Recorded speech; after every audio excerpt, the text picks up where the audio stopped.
Muito bem, pessoal. Então, só retomando alguns pontos que foram usados já no item A e no item B, dada a função x ao quadrado sobre 3 mais y ao quadrado sobre 2, o vetor gradiente no ponto menos 1 e 1 é o vetor menos 2 terços e 1. Beleza?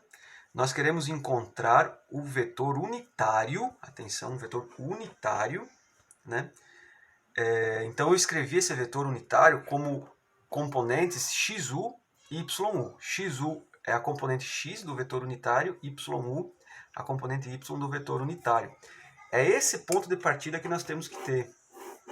O vetor gradiente escalar ao vetor unitário, ou seja, os vetores que nos dão as direções que nós não temos variação, igual a zero. Esse é o ponto de partida. Ok, pessoal?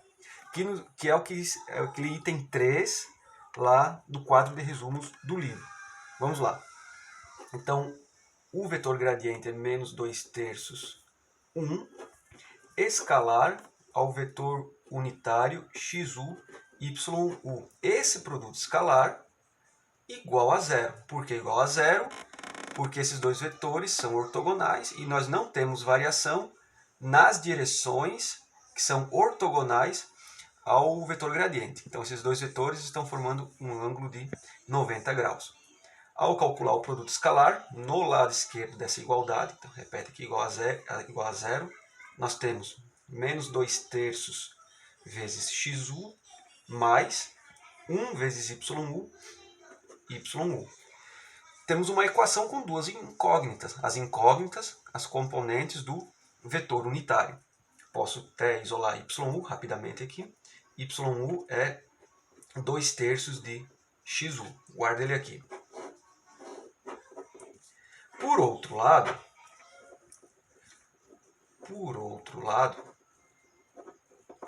ok? Não podemos esquecer, e eu estou frisando, que tanto na primeira parte da questão como nessa parte para encontrar as direções que não temos variação, essas direções são vetores unitários.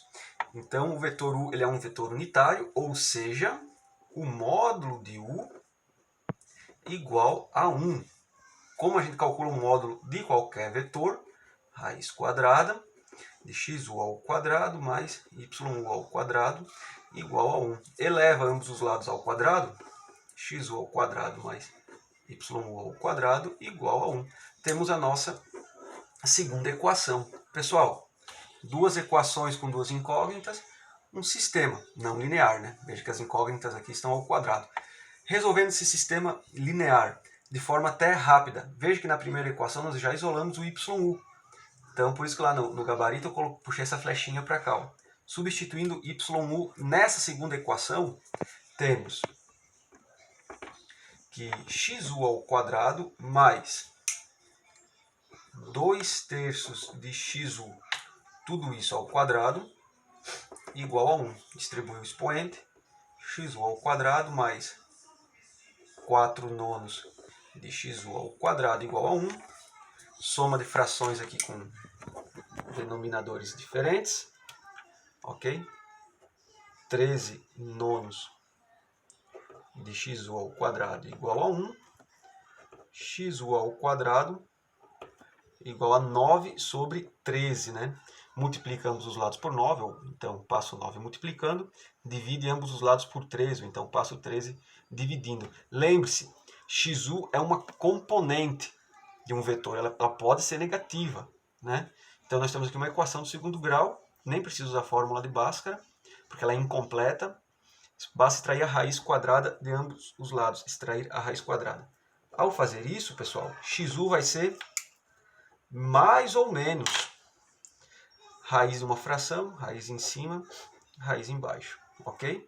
Então, com o mais, eu vou encontrar o yu, um yu, e com o menos, eu vou encontrar outro yu. Vamos lá? Yu não é 2 terços de xu? Usando mais, então nós temos 1 yu, vou colocar um asterisco, é 2 terços vezes 3 sobre raiz de 13, dá 2 sobre raiz de 13. Quem quiser racionalizar, sem problema nenhum. ou outro YU, 2/3 vezes, usando o sinal negativo, menos 3 sobre raiz de 13. Também multiplicação de frações, simplifica, dá menos 2 sobre raiz de 13. Ok?